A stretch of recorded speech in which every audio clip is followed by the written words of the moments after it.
Welcome to this week's episode of Everyday Heroes, brought to you by James Lawton, the producer, Keith Stafford, the technical advisor, and your hosts Clifford and Mike. Today, we're talking with John Hill, who's an automotive salesman. So sit back and relax and listen to this Everyday Hero story while we yap.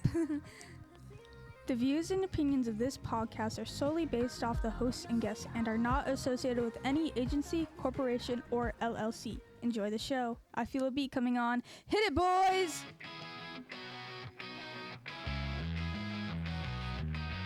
Mike's got the facts with a stern face. Cliff's cracking jokes just to keep the pace. Together they tackle the big and the small. Everyday heroes standing tall. Mike's the brain and Cliff's the breeze. What's going on, buddy? What's going on, my friend? What's going on good today? I'm having a great weekend, man, and I just hope that it ends with a great turnout from the Seahawks, but I got to give the boys, the South Carolina Gamecocks football team, they are on a roll, son. Yeah, I mean, from looking at the beginning of the season, Sellers has picked his game up, especially from last year. Last year he was overthrowing. This year he looks to be in the zone. Well, he had a lot of, accuracy issues starting out, right? Yeah. I know a couple times that he was, overthrowing consistently to players, which was really hurting him. But now he's dialed in, man. He's dropping some bombs. Yeah, and the defense has been strong all year. All they needed was that offensive push, and it looks like they have it. Yeah, so, Beamer was in the hot seat for a little bit. And, I don't think anybody has any questions on his techniques right now, if you know what I'm saying. Yeah, we got one more to win before the postseason, and this is a big one coming up this weekend. Who is it, Clemson? Yeah. You got old man, Clemson. Carolina. Oh, man, this is where family houses get divided. Yeah. Yes. At our house. Yeah. Welcome to the Everyday Heroes podcast with Cliff and Mike. Today we got with us John Hill. Say hi to everybody. How y'all doing? Hey, John. So, in your household, which side do you root for? Are you a Gamecock or are you a Tiger? We are Clemson Tiger. Wife, me, and my daughter, and the rest of them are Gamecocks. Oh, so yeah. Mother-in-law's Clemson. Yeah, so you're a house divided. Oh yeah. Do you have the little garden flag so people know during that big game that you're? No, we don't. You know? We have a Georgia Bulldog, the little ornament out there, which is for my daughter who's never picked it up, still out there in the yard. Mm-hmm. Is there a lot of when you guys watch the game? Is there a lot of in your face, your face? No. No. No, matter of fact, they're all going to the game. Oh, really? Yeah, they all got tickets. They're all going wow. up there. Mm-hmm. Man. Except for me, I got to work. Yeah, some of us got to make a living. Yeah. Some of us got to fund the fun, right? Yeah, somebody's got to do it. We get to watch it on TV at work, though. Yeah. And joining us with us today, we got the producer, James Lawton, all the way from Arizona. Say hi to everybody, James. Hello, all. How's everybody doing there? How's South Carolina treating everybody? Good here. How's it going there? It's a beautiful day today. I'm on this awesome podcast. I'm talking to you boys. How's your Colts doing? I saw I got to say something, man. I caught a little bit of your game before I came over. Loving the uniforms. However, You're the only one. if you squint, I can't tell if they're Baltimore or Indianapolis. I just got. Them are fighting words, just let you know. Okay. And then two, I'm sure myself and the Titans fans will be hoping. I anticipate we lose every game. And it's awesome if we don't, but right now we are down 21-6 to the Detroit Lions at home. So, Man, the Lions are juggernauts this year. Don't feel bad, man. if my quarterback can actually throw to a player today, that'd be great. They're on a mission, man. Them boys are on a mission. I think it's Which team? Detroit. Detroit. No, not you. No, I know. I know that already. Not with that record. John, you follow professional football? Yeah, I watch it.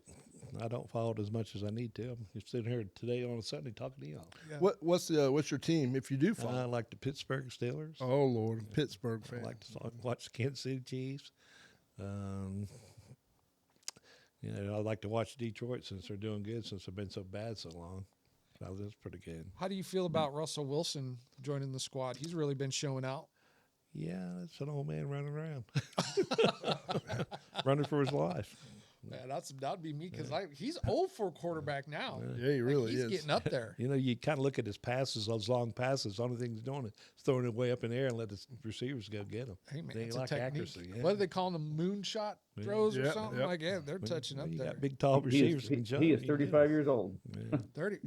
What's the like for the NFL? You don't have to look this up, James, but that's old for the NFL, isn't it? 40. What are you saying? 40? Well, usually if a player hits, I only know 2 players that actually played over 40. Like one's playing now, I think, and Brady was the other one. He retired. I think it's just Rodgers right now that's over 40. Yeah, I think in the past you didn't have as much of that, as much of the older players playing. But now there's so many things that they can do to take care of their bodies. Yeah, they go around with their entourage of healers. You know what I mean? Like they're down and we'll get you up going again. But anyways, we got John on the show today, and we're going to talk a little bit about John here, about his upbringings and kind of what led him to where he is now. So, John, kind of talk us about where you're from. From Jacksonville, North Carolina. My dad was a Marine, 24 years. Retired there and went to East Carolina University and started working in the restaurant business, got into sales, and been doing it for 40 years. So, well, let's talk about how did you feel about being a brat? Like, how many states did you live in growing up? It's amazing. We never moved. Are you serious? Yeah, we stayed in Jacksonville. I was born and raised there. I never moved. That's amazing. Yeah, I mean, he went to Korea and Japan and things like that, and Vietnam, but we never went nowhere. Mm-hmm. We stayed there all the time. He was a Vietnam vet? Yeah, he served 2 terms over there. Dang. My uncle got killed over there. He was a medic and got killed by a sniper. Mm. So he went over there again because his other brother, so he didn't have to go. He went. Really? Yeah, so he did his thing, but he was in communication, so he was pretty secure where he was at. Matter of fact, he stayed in the same office the whole time I've done. I remember him going to work. He stayed in the same office till he retired. Oh, wow. Did you notice anything different about your dad when he came back the first time? No, not really. Really? No, I think communication. I don't think he ever saw any kind of bad things. Yeah. Yeah. Did and he said he did 2 tours over there. Yeah. That's commendable. Yeah. Now, when he went in the service, was he already in, or was he part of the draft, or? No, he volunteered. He was 18 or 17 when he went in. Yeah. I was like, From let's. Ohio. Ohio? Yeah, Is that where your Ohio. camp folk are from? Ohio. Yeah. So him and my Uncle Bud, his other brother, all of them served. Uh-huh. 4 up. All of them in the Marines, or? Yeah. Oh, good.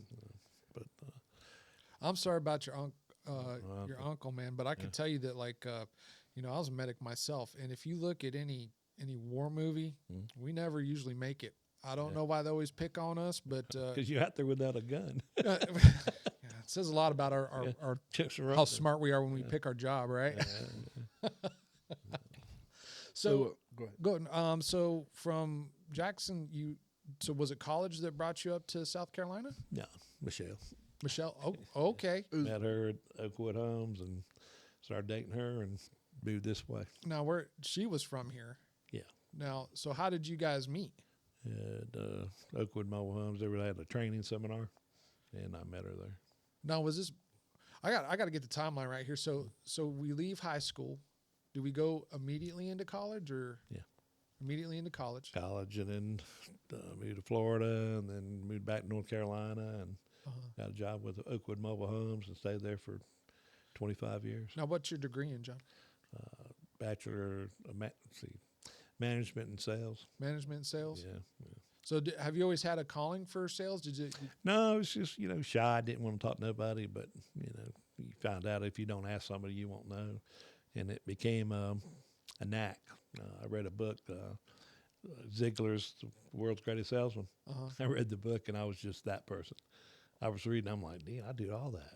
I don't even know I'm doing it. I'm doing it anyway. Yeah. And it's just always been good to me. I've been number 1 salesman pretty much everywhere I've ever been.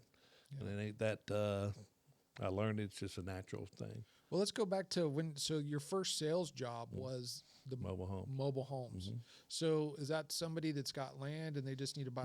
Back in the day, it was in 2000 and what year did I start? 2002, no, 1986. Interest rates were 16.5%. Oh my I think Carter was the president, I think.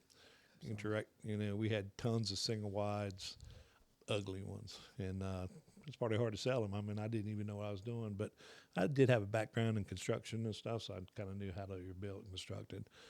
Talked to everybody. We was in pretty much a little small town, pretty much called Rednecks, but they liked me.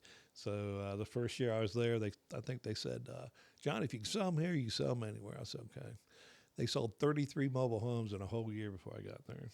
After my first year, we sold 99 homes in a year. Wow. Dang. Tripled the production, and I actually got credit for 68 and a half. I probably sold 78 of them.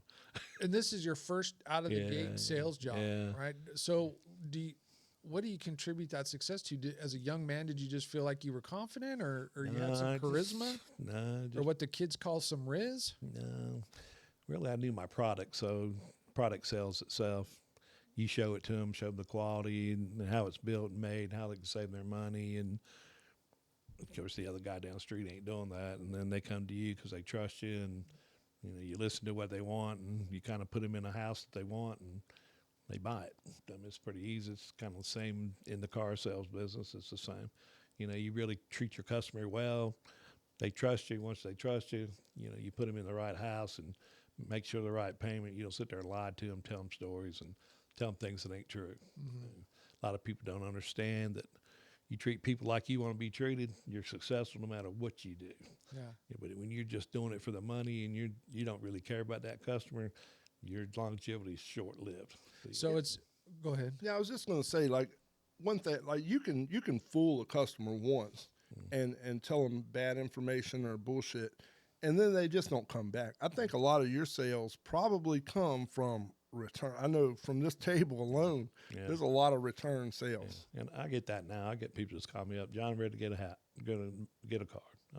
My kid wants a car. I got a friend who wants a car, because they know I'm not going to sit there and lie to them. Our general process that we do is sit down and have a conversation first, kind of get an idea of what they're trying to accomplish, what kind of car, kind of payment, what kind of budget, where their credit is.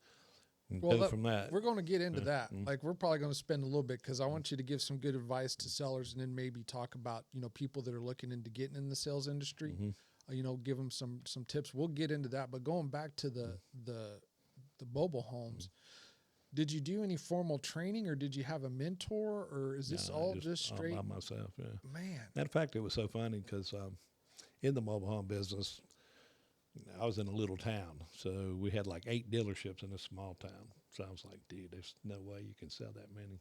But I just told you how many we sold the first year I was there. I was the number one salesman. I tried to be number one salesman that first year in a little dinky town. And it became easier because, just doing like I said, it just comes natural. And then we did have the best product built out there, so that was even easier.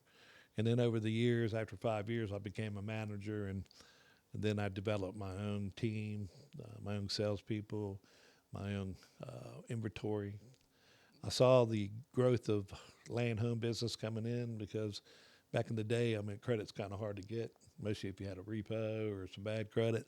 I learned how to do FHA Title I financing, which is it's just government financing, and government gives you opportunity to buy houses. Even if you stumble, they'll give you an opportunity to buy a house. So I could put people in a single wide or a double. Well, single wide you won't do FHA too much because it's a bear, but in a double wide, I can put you in a double wide, $500 down, have a repo, and your payment $650 a month on their own acre of land. And nobody else knew how to do it. And I got real good at it. All my salespeople got real good at it. So when the market's bad, we're still thriving. When it's good, we're just thriving more.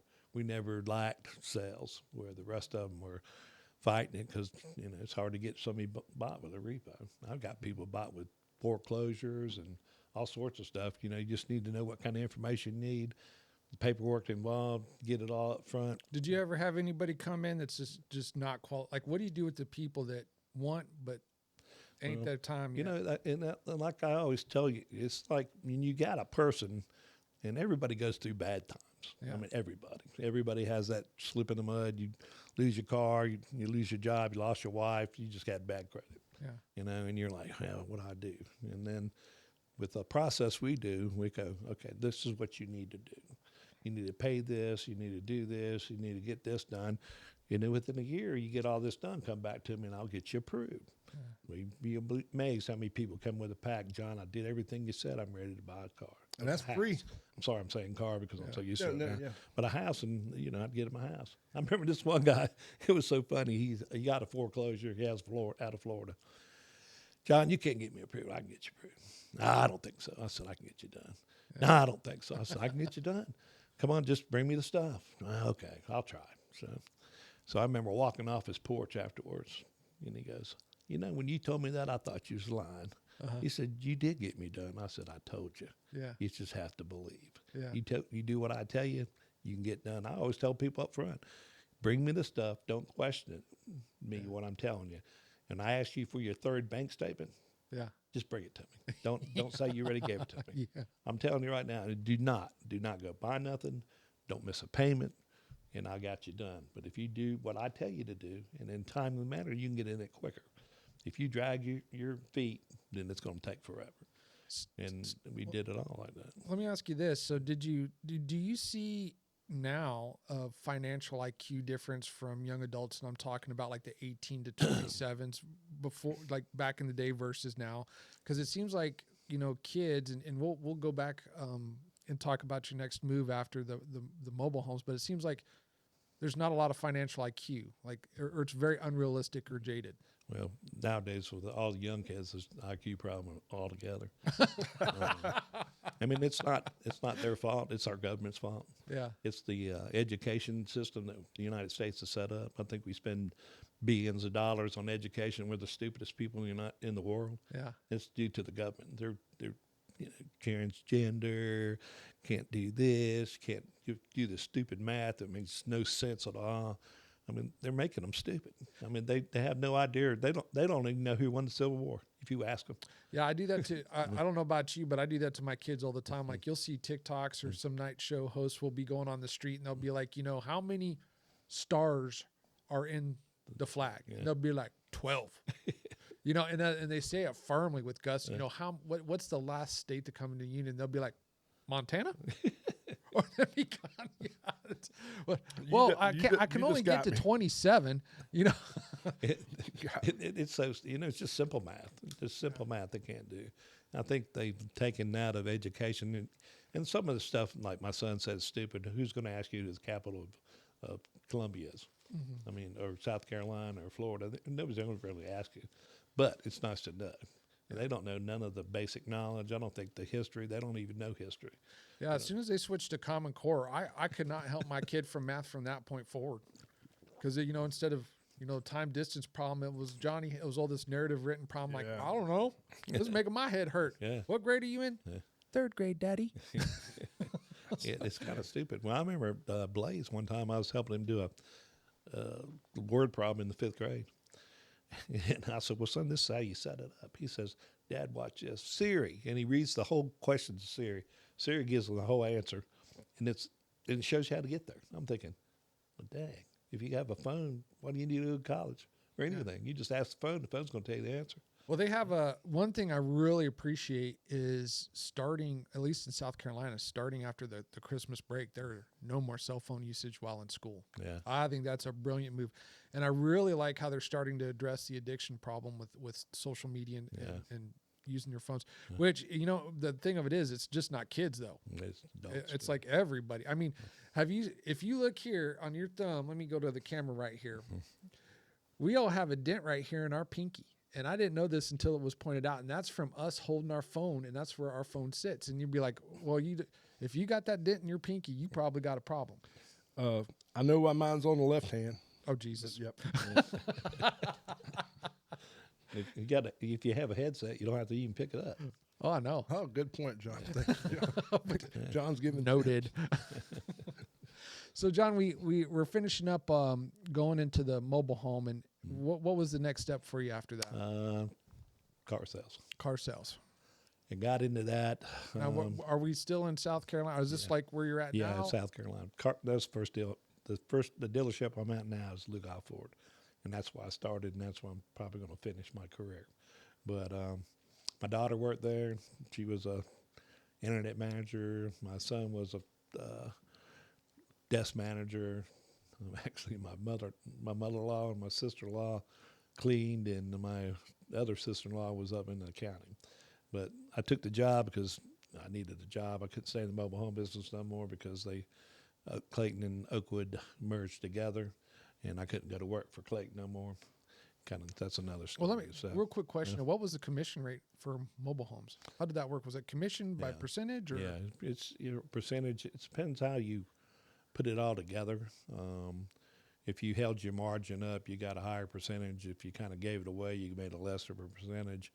But it's pretty good. I'm at now the girl that's running the lot that I had, and I made $350,000 a year there. She's making $500,000 a year. I've made bad life choices. Mm-hmm. But there's like now. Hold on, you were doing this. How old were you making that type of money? My 30s, 40s. Yeah. I was in my 40s. But it's like, I've been making six figures ever since I got into mobile home sales as I was manager. And there's another thing about people that try to do business. The reason people make this kind of money because they work harder than you do. Yeah. Because, I worked hard. You still do. Yeah, you still work hard. It's just like it's a different mentality, how to do stuff. It's like if you played pro ball or something, those guys just don't go home and go to sleep and play their games. They're out there practicing, lifting weights and stuff. A lot of people that are gifted, but they still don't work out. They still ain't going to make it to the next level. Anything in your life, if you don't put effort into it and try hard, you're never going to be successful. Yeah. Nobody's just going to hand you a check all the time, which most of them are getting handed checks now. But when the time gets bad, they're not going to be able to dig in and make it work. They're going to get laid off or fired because they're not taking advantage of education, taking advantage of the company's offers to get better, to go to the next level of promotions. They just don't have it. They just don't know what it is to do that. And a lot of athletes, if you hire athletes, then they usually have it because they're used to digging deep, practicing, working out, and doing stuff. Because I used to wrestle, and I always use this as an example. Wrestling was hard. It's harder than it was now. And, dude, we're crabbing football fields at 9 o'clock at night, and it's 30 degrees outside, and you're breathing hard, and you keep doing it. What got you into that? Were you just like, did you say unitard? Yeah. I'm down. The reason I did that, really, because growing up, I was small. And then, back in the day, and it still probably happens today, you got your coaches like you. Coaches hate you. Mm-hmm. You don't get to play. You might be better than the other guy, but he gets to play because he sucks up to the coach. Mm-hmm. Well, guess what? In wrestling, you beat the other guy, you get to wrestle no matter what. I did pole vaulting in high school, too, because, hey, you beat the other guy, you get to pole vault in, like the coach can tell you, you sit over here, you ain't going to play. Yeah, and that's funny you say that because sales really relies on the same muscle memory. It's up to you to make the sales. And it's like, like I work 12, 13 hours a day. And I grind the whole day. You talk about playing on your phone. You see them guys just on their phone playing. They're on there looking. They're not calling people, doing stuff. I'm constantly calling people, looking up, getting up, doing stuff positive to the end of the day. Yeah, sales is a contact sport. Yeah, if you're not, it's you're not rubbing elbows. A lot of people think, well, this is easy. I'm like, dude, you don't understand. This takes a lot of commitment. And I tell a lot of people, like, why are you so successful? Because sales is a business. You might work for Lugol Ford, but it's your business because you're the one that talks to the customers. You're the one that get the customers in. You build a clientele. Over the years, I built a clientele like you guys. You come back and buy cars from me. You get relationships. And people like you, they'll come back and call you, and they only deal with you, Right. And you stay there long enough, you just constantly have people coming and asking for you because you develop a business. A lot of people in sales, they're just looking for that money. And I think it's a quick win. Yeah, and they get paid and then they forget about you because they don't have any idea if they're going to be there next year or 6 months down the road or a year or 2 years from now. The people that are still at our lot, we got about 2 or 3 that have been there 3 to 4 years. They have that return business too. and they treat their customers good. The ones that are in and out, they don't make it because they don't have any return business. Do you think it's because is it a training issue, or they just don't have the drive to or the self-discipline to get A it done? lot of them don't have drive. Yeah. They don't. And being in the sales is tough for a young person. It may be for a woman also with a child. It's a lot of time, a lot of effort, a lot away from the house. And if you can't do that, you don't need to be doing it. Because I have a family. My kids are older now, but working at Lou Golf Ford, I could watch them play football or go to their schools because we're within 5 minutes of the school, and the company allowed me to do that, which I appreciate what they did. But I could actually go see them, But most of these people, they live 20 minutes, 30 minutes, an hour away. They have kids. I'm never seeing them play. They'll never see none of their stuff because they have to work all the time. And it's tough, A lot of people, like, dude, it's a lot of effort. It's a lot of time. I want to be like you. And I said, you can't be like me. Yeah. I'm different. I work hard and I try hard. And I've never met a person that is the hardest working person in an organization not be successful. I had a guy named John Goff.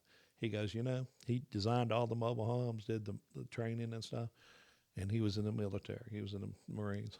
He said, John, I ain't the smartest man in the world, but I'll outwork you. He said, I outworked everybody I ever been around, and he's very successful. And because no matter that he ain't the smartest person, but he'll outwork you. He'll do more than you will. He'll work twice as much as you will and be successful. What do you think if a guy like Cliff got into sales here? I mean, would he just be roping them in? Sure. The ladies? Just by looks alone? Yeah, straight looks alone. Then you have to go to work. Yeah, I'll find somebody kind of in that right now. You have to actually go there. They're good till they get to know me, and then they want to dip. About 3 weeks, they're tired of my shit. So we started off your first dealership has been your last dealership. You've only been at Lou Golf the whole time. The whole time. Man, so what was the difference in selling homes to automobiles? Was there any? Because I did mobile homes so long. There was a process, and it took a long time to do a land home deal. And I did start in the mobile home business, and we called it chattel business. It's just single wide thrown in a mobile home part. Buy it today, set it tomorrow, and get paid. So it was pretty quick. And then when you started doing land homes, 6 months later, you get paid. But of course, you develop a lot of houses going out. In the car business, they buy it the same day, and you're done. It's done. It's done within a day, and you move on to the next customer. Of course, afterwards, you do have to take care of that customer. Depends on what they bought and what they do, but you do follow up with them. But it's done in one day, usually. It might linger for 2 or 3 days, but usually it's one day. So you just pop one. It's like selling single wides to me. So I thought, man, I can do this, because at first I didn't know if I could sell cars because I knew nothing about cars, nothing. Tell me about this one, John. Well, it's got 4 wheels. It's got a steering wheel. Yeah. It's got an engine, and if you hit one of them pedals, it goes. Yeah, it drives. What's so funny? The managers, you got to know this. You got to know this. And you got to know this. I'm like, why? Well, you got to tell them. I'm like, dude, all these people come in and really know about the car. They're telling me about it. I just look back there. Yeah. You're right. That's nice. Yeah. Yeah, people normally do their research on it. Yeah, they really know how many horsepower it's got, how fast you can get, what it has on it. They really that know. might be today, but like back in the day, like you probably had to know. No. Really? No. Before were you selling cars before the internet was a huge thing, or? No. Heather ran the internet. I started in 2011. Oh, okay. So of course, I know about cars now. I know what they do and how to run them. And a lot of people out there, man, the cars, they got a lot of stuff on them. They got a lot of lights on them. They got big screens and everything. They're not that hard to work. And I usually set everything up for them so they don't have to worry about nothing, show them where stuff is. If they can't remember, they come back and get a little tutorial. But generally speaking, there's a lot out there, but it ain't that hard. And once you learn how to work it, it's not that hard. So how was your first year? Did you see that same type of success rate that you had in the mobile home? Yeah, I remember the first month I was there. Of course, I didn't know what I was doing. And they had a quota of 13 cars I had to sell, or 12 or 8. I think it was 8 or something like that. I looked at the manager. I said, well, I already sold 8. Can I sell some more? He said, sure. So the first month I sold 14 cars, I think 13, 14 cars. And after that, I sold 15, 16, 17 cars. And then What's the average of like a new salesman coming in? now, Yeah.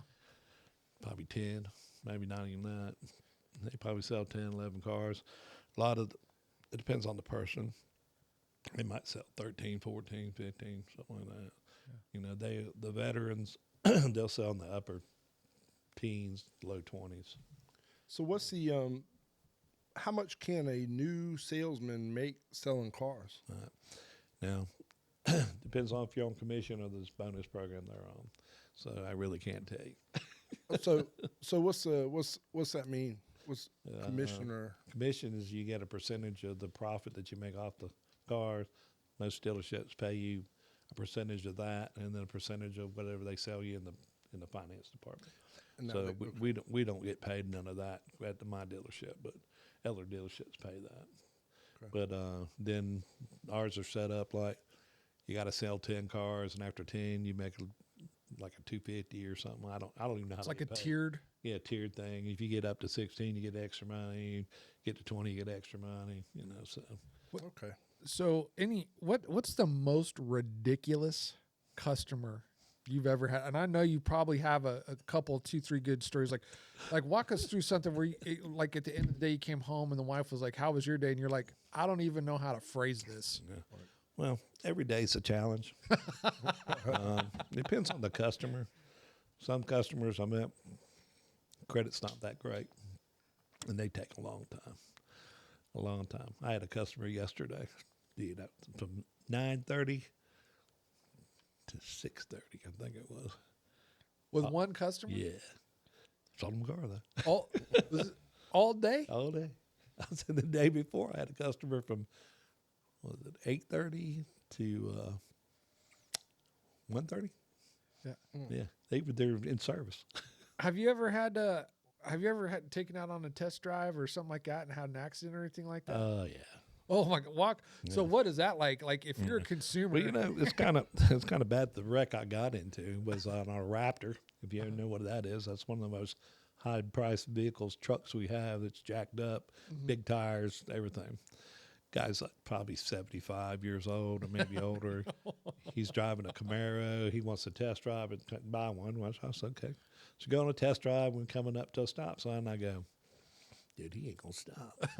And I look at him, and he gets back to the stop sign. I said, man, you need to stop. Stop. He just rolls right around the stop sign. And I glance back. I see a car coming. I'm like, oh, this ain't going to be good.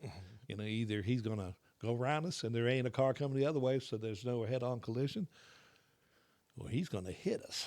And then I don't know what's going to happen. Sure enough, he hits us, she hits us, bounces off. We go off to the side. He's an older man. He's rubbing his head. He hit it on the little handle up on the top. Yeah. He goes, man, he's over there trying to start the truck. I said, Where you go? I said, what are you trying to do? I'm starting the truck. I said, dude, start the truck. I said, you just hit that car. He goes, what car? I said, that's what stop sign you didn't stop at, but the car right there with the airbags out. Oh. And nobody got hurt really bad or anything. And, of course, the manager came and got me, and we went back, and one of the young guys said, man, you going home? I go, for what? You just got in a wreck. I went, okay. Well, you ain't going home. I said, dude, I get hurt. Well, you should go home. I said, dude, I'm going to go sell a car. I don't know about you, buddy. That's what I'm talking about. And then, of that's course, I did sell a car. Yeah. And it was so funny. We took it. The guy's insurance paid for it, and I don't know what happened with the other car about her suing whoever. Could have been us. Or Well, that was going to be my next question. Yeah. Is how does that work? Like as soon It's as an just- accident's like, congratulations, you just purchased a Ford Raptor. Well, I was thinking he's going to buy it, but he didn't. But their insurance covers it when they're driving because they're driving your car. So their insurance covers it. I don't know about it. I don't know what happened to the lady. I mean, I don't know if they sued us or whatever, but it was pretty bad. So the guy didn't buy the car. No, but 2 weeks after it came in from the thing, we sold it. Hey, 5,000 over sticker. No kidding. Not 20. Yeah. Oh my We gave a Lord. discount.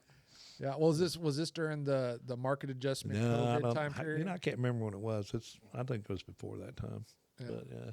But it's other than that. I mean, the same place. There was another salesman parked at that stop sign, and somebody came and cut the corner and hit the car while I was sitting there. Oh, I've had some scares now. I've had some people come close about it. Wrecking. You're like, are you paying attention? There's a car coming. Now, I know that you're a religious man, John. Was it because of your trade that made you this way? Because sometimes you get in these vehicles and you're just like, Jesus, Lord. take the wheel. Most of the fast cars, like the Shelbys and stuff, you get people to drive them, and you can tell if they know how to drive or not. So when they're going fast, they're driving, you're not really worried because they can handle the car. It's the ones with the knuckles on their hands on the wheel and their knuckles are white, and they're saying, "Oh my God!" Then it gets me scared. hey, when I was test driving my Mustang, John's like, "You can go ahead and speed up," but he didn't know that it was me. John, I got it. Yeah. So you sold Cliff his Mustang, Yeah. his midlifer. Yeah. Why would you let this man get a 4-cylinder? Because that's all he wanted. Oh my God! That's what I'm saying. He Yeah, didn't want nothing fast. I didn't He didn't want want no 5.0. Hey. See, the thing of selling is you listen to the customer, because he can't say that. Well, why didn't you try to upsell me? I said, did you want one? No. Well, that's why I sold you what you wanted. That's why you get your next sales, because after he drives a while, he goes, man, I'm gonna give me a 5.0. Did you- Trades it in, guess what? Hey, that's that's another big thing. But I didn't even like open it up at all. Like Mike got in my car and he's like, "Well, can I open it up?" I was like, "Yeah, man, go ahead." So he's actually driven it a lot faster than me because I'm an old man. Yeah, I was really impressed when I got on the gas. It was like, gay. That thing's got speed. That thing's got speed. That's plus it's better on your insurance, better gas miles. Better gas. Yep. But if you really want to go fast, you go. If you really want to make it go faster, you can get those things up to 600 horsepower. How much was your trade-in Think, that you gave him? 14, 15. 13. No, I Yeah, mean something. no, I mean your man card. You took the words out of my mouth, Mike. Man card. Who's that? Where's that other voice coming from? Who is that guy? It's Oz. But it's everybody likes different things. So we got people turn around and trade their cars every time they buy it. Probably want Go something get your different. diesel, Cliff. Can't do that. Well, I did do that. I bought a Toyota Tacoma. I don't know why I went. I was at Ford to buy a vehicle, but they wouldn't come off the price or something. So I went over to Toyota, which is owned by the same company, and I bought a Tacoma. And man, with the kids in the back, there was no room. I went straight and bought. I think that might be the first car I ever bought from you. I know I bought a white F-150, and then I bought a Fusion, and then my gray F-150, and now my Mustang. And that was all. I think all but one was from John. Yeah, I've gotten all my vehicles from John. We keep. I fully believe that we should have stock in Lugolf by now. You should. About Yeah, you other- got a ton every of couple cars. months. So, any other stories about any test drives or customers where you're just like, I mean, there's test drives for everybody. I mean, there was this lady the other day. She had just wrecked her car. She's getting back in the seat, and we're driving the car, and I'm thinking, man, it's 35. yeah, She's going 25. Oh, Well, yeah, it's okay. Just let her go, And then we got on take that right where that wreck on Latchcock. I said, it's 45. Yeah. And I'm looking behind me. I'm like, looking at all these cars parked in behind me. She's driving. I'm not going to do nothing right. So we get right to the 601 thing, and she's sitting there to turn, right? I'm thinking, oh, man, all them cars are coming. This ain't going to be good. Yeah. She pulled out, and I went, you got to get it now. I was fixing to get hit, man. But it's some people, after they had a wreck, they're kind of timid when they come in to take a test drive. But you have to be, yeah. you got to have some courage and faith in God that you're not going to get killed. yeah, Yeah. Of course, I did get in a wreck with when I wrecked my truck. I was following the guy home, which is his third truck he's bought from me. We're going to his mom's house to get her to sign the paperwork that she has to go on there with them. So we're taking a left right there by McDonald's, right? Well, he takes off. And I'm like, yeah, the light's turning red. Yeah. It ain't turned red yet, but it's turning red. So I'm like, yeah, he's going, I'm going. So I take off, man. Next thing I look up, there's a semi truck parked in front of me. No. Yeah, I run into it stopped in the middle of the road. I run into the front tire. And I'm thinking, man, this is bad. And And you're driving the car they just bought? now that's further into the story. Okay. Sorry. Anyway, I'm following him, right? So he goes up, he turns around and comes back. Hey, that's that guy's fault. There's a sheriff watching. He says, "Don't worry, sir. It's his fault. He ran the light." I'm like, good. Okay, I'm good with it, right? So I get a phone call from my boss. Hey, John, yeah, you didn't wreck that new truck, did you? I went, no, I wrecked my truck. Good. All right, I'll tell Senior, bye. I'm like, dude, he didn't even ask me if I was okay. I could be dead out there. I could be decapitated, broken leg. He didn't even care. Top salesman dead. Yeah, they don't care. Top sales. Dude, just learn one thing in life. I don't care if you're at the top or the bottom. You're still just a piece of dirt. Yeah. They don't really. Replaceable. Nobody really cares about you. Just when you go to work, somebody, no matter how good you are, that top man really doesn't care about you. You're just a number making money, and they'll find somebody else. But I was like, dude, I can't even believe you didn't send somebody up here just to check on me. Luckily, my kids and my wife showed up. You know, and I bent the fender back. And then they left, and I took it to the lady's house and got her signed papers, which I realized tried to sell her car once before. I said, "This your mom?" I said, "Yeah." I said, "Okay," signed the papers, come back to work. Working a deal, it's about 6 o'clock, it's about 3 hours later, working a deal with another customer, and all of a sudden I started rubbing my arm. I'm thinking, man, what am my arm hurting for? It swells up. I can't even touch my nose. End up tearing a tendon in my arm. After the wreck. Yeah, but I still work. You still went to work. I still wouldn't work. Yeah, my man. It's hard fixing my arm. All right, let's get down to the nitty gritty here. Let's talk about, for people that are just listening and that may not understand, there was a huge price increase during and after. We're still feeling it now after COVID. What do you say to people when they come in and they're just like, hey, I bought a car 4 years ago. Why is it almost twice as much to buy the same car again?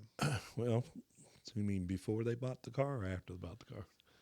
Well, you know, Well, during COVID, there was a price increase because everything went up. Everything. The availability is like supply and demand. When supply is heavy, demand's low, there's discounts. When supply is low and demand's high, there's an increase in price. That's pure economics. I don't care what you're buying. It's everywhere. yeah. Well, we didn't have but so many cars. My boss was smart enough to buy a bunch of vehicles out of North Carolina that were completely closed, and they still had to pay interest on them cars. What do you mean by completely closed? They shut them down.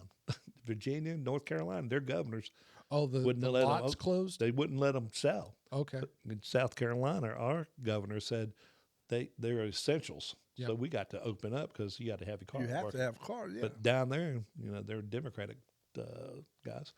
They closed them down. Well, Richard went up there and bought all these cars, a bunch of Explorers, a bunch of F-150s. We probably bought 200 cars. Come in car trailers, just coming in, and we got that 5-acre field, and behind us, they was just loaded up. Plus, we're loaded anyway, right? So the first wave of cars went through. We sold all these cars, and all of them were marked up. But if you didn't want to buy them, that's fine. Somebody else would buy them. So we would sell a lot of them. But it went the other way also because I had a guy, just a story. This one guy wanted to look at a Bronco Sport, and it had a jacked up price on it, right? He goes, I can't afford that. And I said, yeah, you can. I said, because he's trading in a car, a Charger, right? Pretty new.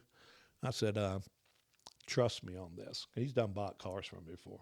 I said, trust me, at the end of the day, you'll be happy with what you're doing. Just forget about the money right now. At the end of the day, you'll be happy, right?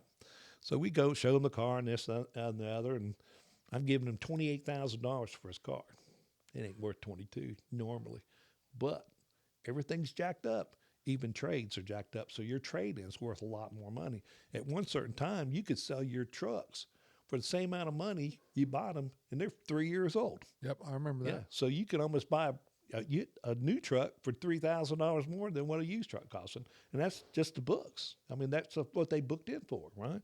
So I sold it to him, and he's tickled to death. I mean, he was about tripping on himself trying to sign the paper, right? Because I know when I told him 28, he about flipped out because he knows his car's not worth that much, right? Yeah. In his mind, right? Yeah. So we do it. He's happy as heck, goes on, and we get this Google review. He gives us a 1. He goes, because I think I got ripped off, this, that, and the other. I said, you need to call this guy. I call him up. I said, man, why do you say it? Well, I think I paid too much for my car, that Bronco. I said, did I not tell you when we started that don't worry about the price. At the end, you'll be happy. I said, at the end, I'm going to tell you right now, and I know you'll agree with me. When I told you 28, you was trying to sign that paper because you thought I was messing up, didn't you? Yeah. He goes, yeah, because I didn't think I'd get that much. I said, yeah, and then, your payment came out, everything came out right? Yeah. So what's wrong? Yeah. He went, John, that's why I always buy cars from you. You make sense. And it does, but you talk to people, and that's why they come to me, because I don't rip them off. I tell them what I'm doing. Have you ever told somebody, like, as they're trying to purchase a vehicle, that this is not a good idea? Yeah. Like, this is a bad deal. You should walk away. Yeah. Yeah. Good for you. Yeah. we sell some of these, they're called cash cars. I tell them everything's wrong with them. Mm-hmm. I go, well, if you want to buy it, you can buy it. I ain't going to say you can't buy it, but I'm telling you what's wrong. Well, I can fix this. I said, okay. But you understand, you know what it is, right? Yeah, okay. Something happens to it later on. I said, yeah, this, that. And I said, did I not tell you? Yeah, and you wanted to buy it. Yeah, well, I told you. It as is, like it is. I told you what's wrong with it. You bought it. So they buy it, And some people, they want it. And you can't tell them, it's awful high. You sure? Yeah, I'm on it. Yeah, I want it. I said, okay. You sure? Yeah, okay. Sign the name right here. You can't not sell it to them. Yeah. If they want to buy it. They're locked into it. They've already convinced themselves. Yeah, but I did tell this one guy one time. He had Ford Fusion, right? Uh-huh. Brought it in, had it for, I don't know, about a year, 2 years, something like that. He hates it, right? He wants a truck. Right? Trucks don't cost more than a Fusion does. So he drives a truck. He loves the truck. He's driving and stuff. He says, I don't know if I can afford that extra $200 a month. I go, look, it really comes down to this. You can pay $200 a month, drive something you really like, and you pay it.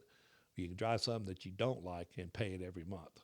That $200, well, because in 4 months after you like driving it, that $200 is not going to mean nothing to you. He goes, yeah, you're right. He buys it. He calls me. I talked to him 4 months later. He said, when you said that, I thought that was a sales pitch. But you're right. I love my truck, and I do not mind paying that $200 a month. I said, told you. I got to say, Cliff, I feel like I need to go buy a vehicle right now. Well, he's over there talking. I'm like, God dang, John, you making a lot of sense. I don't know. I was sort of in that spot with the Mustang. Like, I wasn't going to take no for it. Because John told me, hey, man, you shouldn't trade in your truck. You should pay off your truck. But I didn't listen to him. And that being said, I love my Mustang. The kids fit in it. It's perfect. It's a lot cleaner than you live in a bed of lies. Yeah. Well, you know what it was is Them mice are hurting overtime on that under that hood. But you know what it was is that's what he really wanted because he'd been thinking about it for a while. Oh, he's talked about a Mustang for years. Oh yeah, I know. For years. I've been at your house when he's talking to me about it. Yeah, and I'd figure. I was like, if you're going to do a Mustang, do a Mustang. Yeah. So when he was looking, I was sending him these GT V8s that are like lower. I was like, dude, just get the V8, man. You want that sound? Like, look. And then he sent me a text. It's like, I did it. I'm like, what'd you do? He's like, I'll be over at your house. And so I was outside. This was, during the summertime. And and I'm outside and I see this thing pull up. I'm like, what is that? He's like, man, I got me a 4.4 liter EcoBoost. This thing goes. You know what's so funny? Back in the day, you can get a V6 or you can get a 5.0, right? Mm-hmm. But you could take that V6, put pipes on it, put a blower on it, put a badge on it that says 5.0, and dude, ain't nobody knows you ain't got a 5.0 because it sounds like one. You got it badged as one. It just won't beat a 5.0, but it looked like it does. Because how often are you going to outrun somebody? Cliff ain't outrunning nobody. I don't even drive that. And that's what I'm saying. This thing gets 33 miles to the gallon. I Go love get it. yourself an exhaust tip, Cliff. You can put air breathers on it. Those, what do you call them? Those air Did you things. say Blast mouth masters breathers? or- No, those what do you call them? You put them on there to allow more cold air take. or Oh, something. cold air intakes. Yeah, Yeah, right, but you can put those on there and increase your horsepower. You can put not a turbo, but you can put a tuner on it and get up to 600 horsepower in that EcoBoost. I've seen them come in; they're 600 horsepower on those things. Nope. Yeah, but they're Nope. but they're I'm not going to do Nope. that. but they end Nope. up messing their car up. But Yeah. they do it. It's like 600. You can Google it. 600 horsepower out of an EcoBoost. You know, because you take a Raptor and all, they're tuned. Those limiteds and stuff, those limited F-150s, the Raptors and stuff, they're tuned. They're tuned. Same engine, just a Yes, different yeah, tuning. they got a yeah. chip in it, and it makes it that more that harder horsepower and stuff. They change the exhaust in them, but it's still a 3.5 EcoBoost.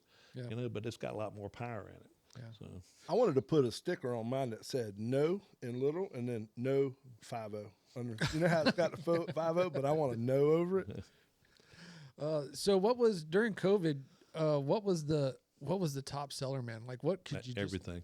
really? We can. I mean, trucks, SUVs, everything. I mean, you couldn't find nothing. Everybody just wanted to buy something. I mean, all the dealerships were dwindled down. We've had so many people come in. Dude, I can't believe you guys got trucks. I can't believe you guys got this. We've been to sell. They got nothing on their lots, and we had them because Richard was smart enough to buy all them cars. Yeah. And we stayed busy the whole time. And then when they started trickling out, they started bringing some in, so we didn't completely run out. But we had more vehicles than most people, so and then we selling them now. Now there's more vehicles out there, and the sales a little tighter because everybody's got them. 'Cause, I mean, Yeah, I just saw that they're starting to do rebates again. yeah, because I mean we're overstocked. I mean we got, you said our lot. The lot's completely full with new cars, and then down there by the car or the furniture store, dude, they're lined all the way down there with Broncos and stuff. We got, I don't know, 12 or 15 Broncos. We probably got 12 Expeditions. The Ford Explorers, believe it or not, they're hot sellers. They sell Really? after night, man. Yeah. What's your number one sales? I think it's the Explorer. They say it's an F-150, but dude, I've seen those Explorers just dropping off. I mean, they're very, we have that flex buy program, so the payments are low on them. Then they added the 10 inches on them. Then that allowed that more room in the car. Yeah. And then they just designed the 25s, got the big grill on the front. I mean, they got the 2.3 engine in it, same thing as your Mustang. But I mean, you can go 100 miles an hour anytime you want to. I mean, do you want to go 100 miles an hour in a Explorer? No. But but then you got those STs, which have been going off the lot pretty quick. They got the 3.0 EcoBoost. Them things are fast. They got bimbo brakes on them to make sure that you stop. But they're fast, So then they came out now. The Limiteds went away, and now they got the Platinums, the Limited, and the Platinum has more stuff, the shine and all that stuff. So, matter of fact, I saw one the other day. But those things go off the lot. I mean, we load up on them things, and you look at them, and they're dwindling down. Yeah. We had like 3 slots of them. Now there's only a 1.5 line of them. I mean, and tomorrow starts at the end of the month, so we'll probably move them. Well, I noticed too that you guys stopped selling cars. Yeah, everybody stopped selling cars. All American manufacturers stopped selling cars. Dodges, Chevys, Fords. They took the American cars, just said, forget it. We'll just let the foreign car business sell cars. We'll do what we're good at: SUVs, trucks, big SUVs. Yeah. So That's mean, America. Yeah. Gas guzzling out of the hood. Yeah. yeah, 'cause, nowadays, I mean, really, some people like cars, but we didn't sell a lot of them. But we sold more of the Focuses and stuff. Will get on gas for teenagers, Right. people transporting the car. Now, of course, we got the Mach-E now, and they'll come out with that Maverick, which is that small truck, which in a hybrid they get 40, 50 miles to a gallon in that little truck. Dang. And when the prices come back down and they're reasonable, it'd be the same as buying a Focus. But it's just a little small truck. We just can't keep one on our lot. Have you seen interest rates start dropping yet? With the rate They have dropped some, but Ford usually puts a lot of money in rebates, but now what they're doing is putting it in their financing. So they're offering lower rates than what you're going to get at a bank or a credit union, and they make it so you can do that flex buy and kind of pay down on your car. So in 3 years you can trade it in and get you another one without being so upside down in your car.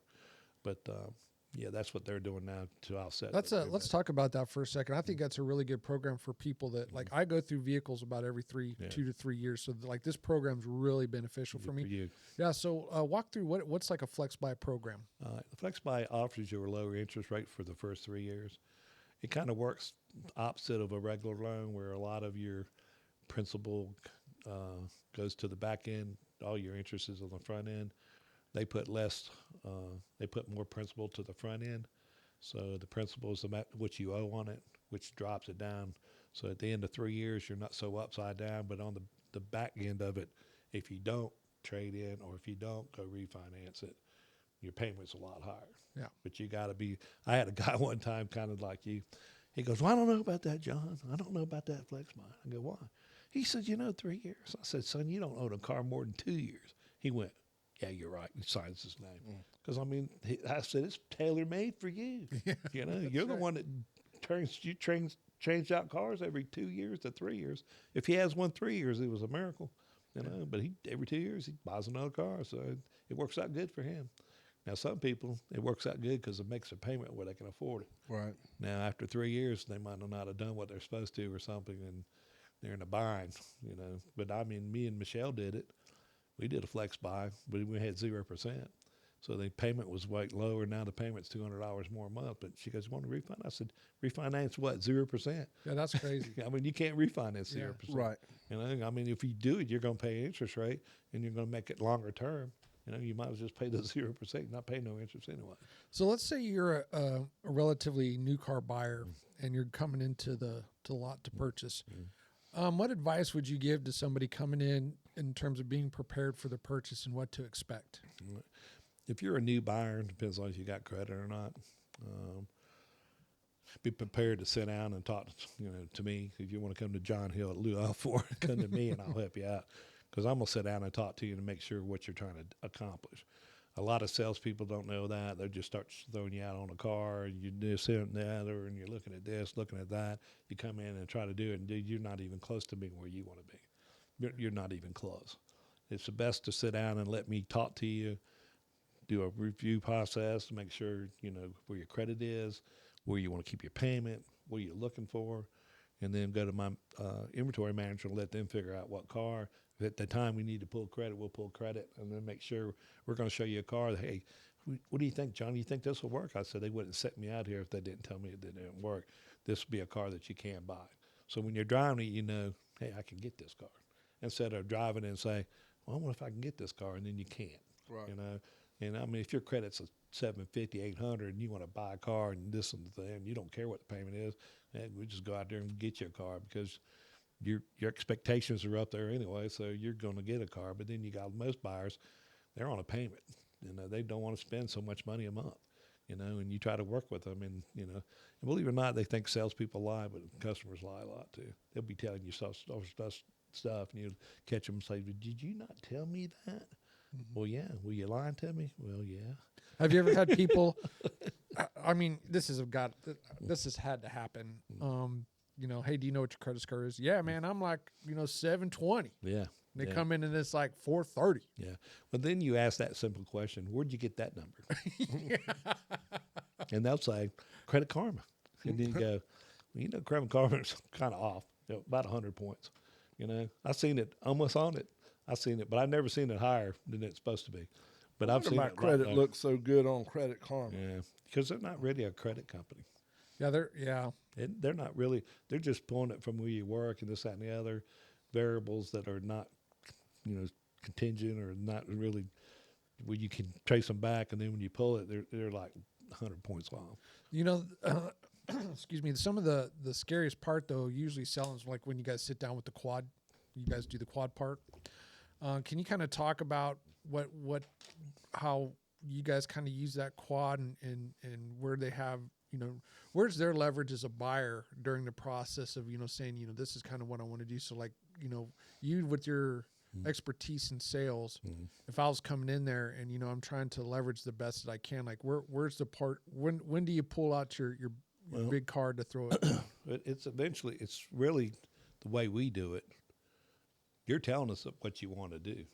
So we're trying to get there. So we're either really close or we're way off. And if we're way off, I mean, you can say where you'd be, and they'll try to get a commitment from you. You sign, and they'll try to go to work for you. It's just up to the individual. I mean, are you where you want to be? Yeah, I'll sign here. Well, I need to be $20 less a month. Okay, if it's $20 less a month, will you buy? Yeah, sign right here, and I'll go take the manager. I said I want to be $20 less, and they might have a trade, or they might, tweak their credit a little bit or something, and get them the payment. So it's always the customer. You just ask them. Some of them, like the other guy says, well, I don't really care about the payment. I said, so you pay $1,500 a month? Oh, well, no. Well, you must care about the payment. I mean, what kind of payment? Well, I don't want to be more than $700 a month. Okay. Because if you're lying to me, I'm going to show you the wrong car. Now you get some of them now, a truck, back in the day, a truck, if you say $400 a month, I go, this is back when they had rebates. I said, well, you got any money? Well, no. I said, well, you ain't going to be at $400 a month. We can just stop looking now. Yeah. Well, I'll go $500-600. Okay, we got something now. Now I found out you ask that same question to someone, they go, I don't know, $1,000. Yeah. Okay, that's a new truck, And I think that they've already been shopping and they kind of know. That's where they're at. So, that's the change of the customer, because they're kind of bumping themselves because they know that low interest rate's not going to be there. But like I always tell people, I was in the mobile home business. I tell everybody, how's the business? I said, good. How can you say that? And I said, look, if the economy's doing good and everything, people are buying houses. I mean, when the economy's good, people are buying single wides will buy double wide. People buy double wide, buy modular. People buy the modular will buy a house.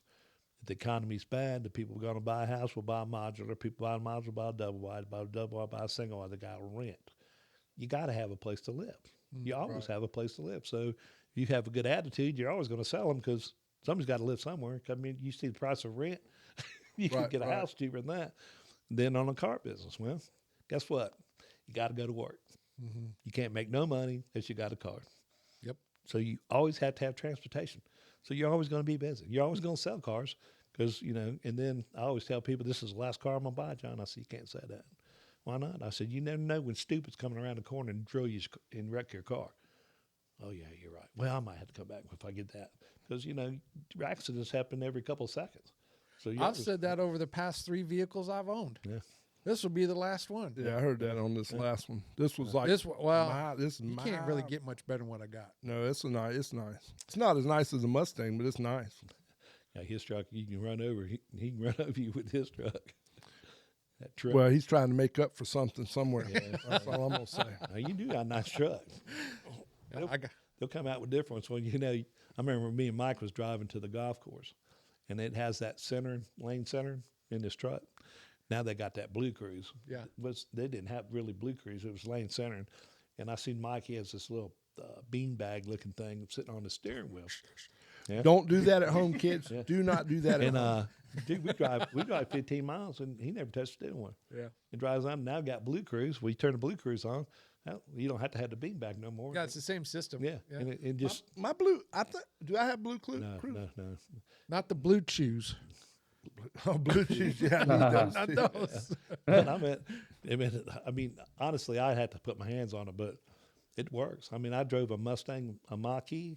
We was going down I-20, and the driver said, just let go of the steering wheel. You set the cruise control. You don't have to do nothing with the Blue Cruise. You just set the steering wheel. It goes, car's up here, getting in the left lane, turn a single. It slowly moves over to the left lane, picks up speed. Goes up there, turn it back to the right, moves right over, and goes down the road. Is Ford getting to a place, though, where they can auto drive like Tesla? Yeah, probably so. I mean, all technology is in everybody's car. You can't just say, look what we got. Well, guess what? It's everybody's car got one. Right. Did they explain it to you? Maybe not. But about all of them's got it. I mean, all of them. I remember the first time I jumped in a Fusion before they stopped making them in 2020. I get in, it's a base Fusion, right?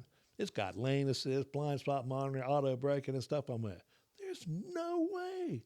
This is a base car. And sure enough, it's a base. But I guess when they buy the stuff, they just get a good deal. They just put them on all the cars. Well, I think that there was a law that was passed that said that I want to say it was like 25, like all vehicles will have a rear camera. All vehicles will have this. It was a mandate from the federal government saying that even a base model needs to have these basic. But collisions. and I told people over the years because I've been there a long time. You used to have base Explorers, and then an XLT, and then a limited, and King Ranch, whatever. Well, it went from a base to just an XLT, and it had all the stuff in it. Yeah. Right. And now XLTs have leather and split seats and everything. It's an XLT, where it used to be like a limited. You know, so it's just everything's upgraded. So everything you buy nowadays has got big screens, big this, iVision, everything. They'll have hovercrafts pretty soon, and hit a button, drive around like the Jetsons. So I know that all the vehicles sell well, but what's the hardest thing to move on your lot? The hardest thing? Yeah. Electric vehicle. Serious? Yeah, nobody wants them. Why do you think that is? Because they don't work. So how is an electric Ford compared to a Tesla? Yeah. Well, Tesla, of course, their product knowledge is a lot stronger than Ford's. They've been in it for a long time. They have a lot of they've lowered some of the pricing on them too, so you can buy them. But most people that buy electric cars are usually upper income families. They can afford them, and if you're lower income, you can't afford an electric car. Then the biggest thing about electric cars is distances. You can't go so far. 265 miles, 300 miles, and you got to charge. And that's a Mach-E can go. Yeah, I mean it's a long range or the 150s, but is it charging? Like, I wonder how many charging stations are in South Carolina, if that makes it. There's actually a ton of them. Is there? Yeah, in all the vehicles they have in the programming of the computer navigation, you put down their charging stations. It tells you where they're all at. Different states. You can make your plan out, but then it comes down to this. And you go get gas, you got to stay there for 45 minutes. Yeah. Right. That's my biggest problem. Like, I don't want to go take a trip and have to stop for an hour to charge my vehicle and then continue. It's like you figure like Buc-ee's, big gas station, got over 100 pumps, got probably 30, 40 charging stations over there on the side. Well, guess what? 100 people come in to get gas. That's fine. 100 people get them charges. Guess what? You ain't got enough. You can't charge them up. So you're over there overnight trying to get a charge. It's like gas shortage, I guess. It'd be the same thing. You go, man, I'm going to run out of gas, and these people don't have no gas. It's the same thing, electric, And then I found out the other day those vans, those transit vans that Amazon uses. I got a fella that bought one. Dude, you can't go but 125 miles on the charge. Wow. Oh. I said, dude, you can't go nowhere. That's just. Ugh. That's just like if you're just delivering around an area around your thing.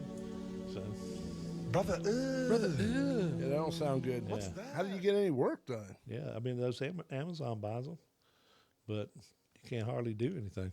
So, but I just, I don't know. We'll still have them, but they got to either make them more affordable or definitely have a longer range. Well, they got rebates right now, federal rebates for electrical vehicles. They're discounting them out because they're going to have to give them away because nobody wants them. Damn. Nobody wants one. So we're about to go off of that though, right? We're like with the new administration, they're going to take that mandate out because I mean, I don't think that in the future we won't be ready for electric cars, but right now I don't think we're ready. I mean, anytime you go electric, I mean, there's none. Our infrastructure's not good enough. California, with all them people over there, what are they going to do? They got to charge their cars at 3:00 in the morning. Yeah, they can't charge them during the day because they're power overgrid. So it's kind of stupid. Yeah, that is stupid. I don't that mandate. Hopefully they'll drop that mandate. But I saw this guy in India, which is probably taken off the web. He developed an electric car and a helicopter. All right, the battery's charged off radio waves, and it's continuous supply of charging. Oh wow! Free. If you ever watch different Ancient Aliens and History Channel, dude, there's free electricity all floating in there. You just capture radio waves, and they're always in there. You can capture and charge up anything. free radio waves. I saw one where they stuck rods in the ground and put a wire in there and it run a flashlight. Electricity coming out of the ground. Yeah. Speaking of sticking things in the ground, what about grounding sheets? Have you heard about these? This is like a really off the like. Cliff makes fun of me because the sheets I have are grounding sheets. In your bed. I don't appreciate the look, John. But since your house is grounded, there's a grounding rod in your house. If you plug it into the ground in your outlet, and it plugs into your sheets, and they're woven with copper or silver, your body can discharge its positive energy into the sheets, and then it's supposed to help with inflammation. He laughs, but I will tell you what, that as I get older and I have more chronic pain in the joints, that it's really had a positive effect on the reduction. James, I feel that. James, you got anything on this? I feel the judgment. You ever seen you seen you seen Matrix, right? Yeah. Like that, where they generate power from people's bodies in them capsules. We all generate power. See, I'm just discharging like the Matrix, man. Yeah. So, Cliff, if you haven't tried it, you should try it first. There you go. Like, how about that? Try it once. If anybody that's ever met me has always said Cliff is a very grounded person. Is that what you mean? Try it. No. You know that the answer is no to that. So just borrow Mike's sheets for a night, Yeah. or get your own for a hold night. on. Hey, Mike, can I come sleep with you, buddy? I like where this is going. I'm a good cuddle buddy. I mean, you'll keep me warm. Yeah. That look. I remember, and I was in the mobile business. They had those battery-powered doorbells, right? You bring the doorbell, ding dong. Shoot, I had so much electricity in me, I'd walk by it and it'd start playing. Oh wow. Just the electricity just charging from me. Yeah, see, John needs to discharge. We just need to get together and discharge. Listen, I'm gonna try these sheets because Mike says they make his knee doesn't hurt anymore. So I'm gonna try. I'm not gonna buy them, but I'm gonna get my girlfriend to buy them, and then we're gonna see if these Achilles heels, because this is a lot of weight on this trailer, John. These wheels are bowing. So I need something to take care. And I'm getting older. I know I look young, but I'm getting old, John. Are you? So going back to the vehicles, what's the most and we live kind of in a rural area. So what moves off you said the Explorers for the family. What's the next one that trucks? Any type? Those F-150s. Actually, the new Rangers, I think they're going to take off because they've rounded them off more. They look like small F-150s now. Before the 19s, they were more narrow. Yeah. Now they're kind of wider, so when you drive them, they're kind of like driving a small F-150. So it's pretty good. I almost bought that. I told you to get a Ranger. Well, I think my next car will either be a Ranger or an F-150. But the new Rangers are different than one you was looking at. You was looking at a 23. The 24s are the bigger, I think 24, 25. Well, Rangers got Raptor Rangers now, right? Raptor Rangers, yeah. So what makes a Ranger? What's the difference between a Ranger and a Raptor Ranger? Just the look. Really? Yeah, a little bit bigger engine, but the look. I need a big engine. I can't, you can't carry all this around on a small engine. You gotta have. I know that thing's hard. If you a Ranger will tow 7,200 pounds. Wow, Yeah. in the fourth one. Well, how much is a Mustang pull? About 2,000 pounds. You see people have them on there. If you ever see them. No. Yeah, they got little tow things on the back of the little trailer. Oh, I just don't understand when people, buy these campers and then they get vehicles that are not suited. I'm more of a capabilities guy. I'd rather have too much vehicle to tow than not enough, so I'll always go heavy on the backside. But I saw F-150 the other day that had a bumper pull trailer that was bumper pulling some golf carts. It was like it was a triple, man. And this dude's flying out, and I mean that thing was squatted as far as it could to the ground, but he was going. Squatting's popular now. Oh God, man. We do live in the South.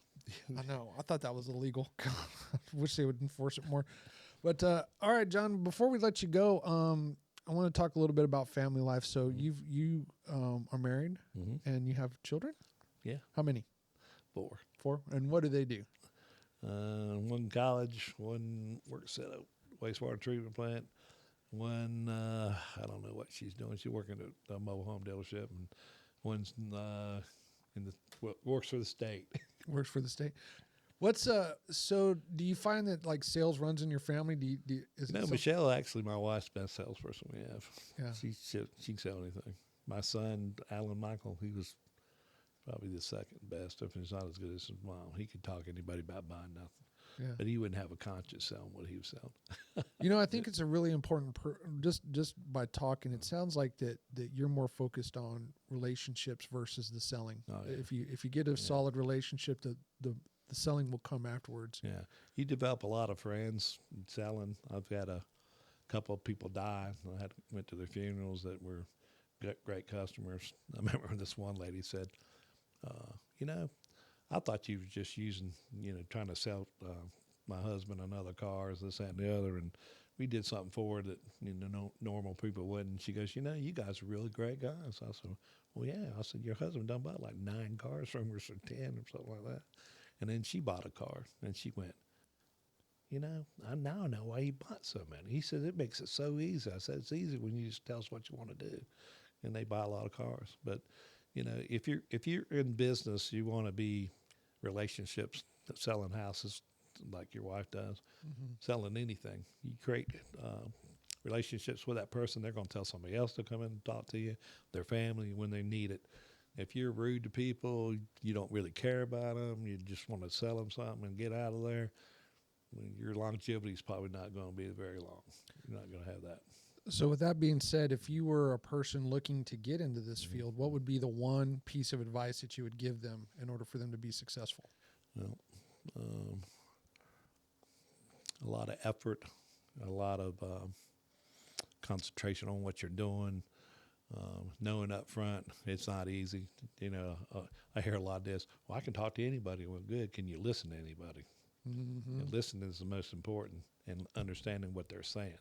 A lot of people listen, but they don't really listen to them. They're saying they don't want something, then you go bring it up. I mean, you're an idiot. You didn't listen to me, so you don't do it. A lot of them do that, and if you're younger, just realize you're not going to be able to go on weekends with your buddies, or go out with your buddies. It's a rigid job. I mean, it pays well if you're good at it, but if you're not dedicated to that, and you want to have a life outside of sales, it ain't for you. It ain't for you, mostly if you have a child.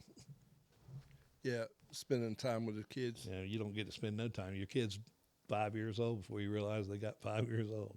Like I said, on the reason it worked good for me, because I was so close to the school system. So, like you said, if people were looking to find you, where would they look for you at? Lugoff Ford, South Carolina.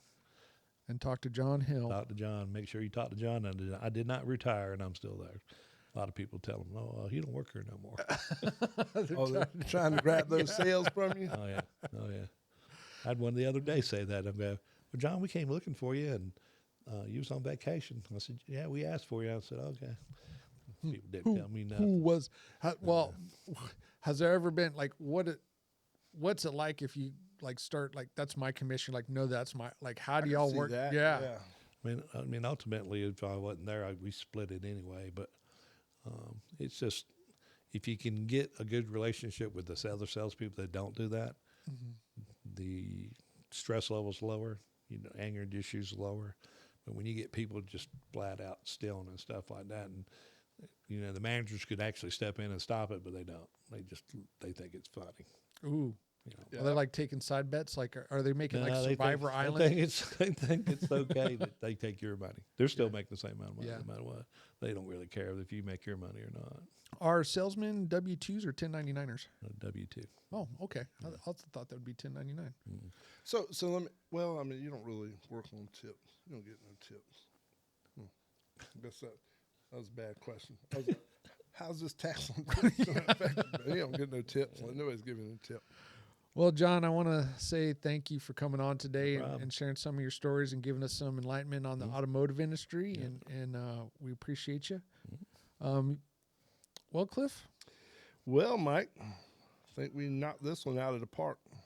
John, thank you so much for coming, man. No this problem. was a blast. well, everybody, another Everyday Heroes podcast with Cliff and Mike in the books. Stay tuned for next week when we'll have another person on, and we hope you have a great week. Be blessed. Don't forget 988 Suicide and Crisis Lifeline. Have a great weekend. See ya. See ya.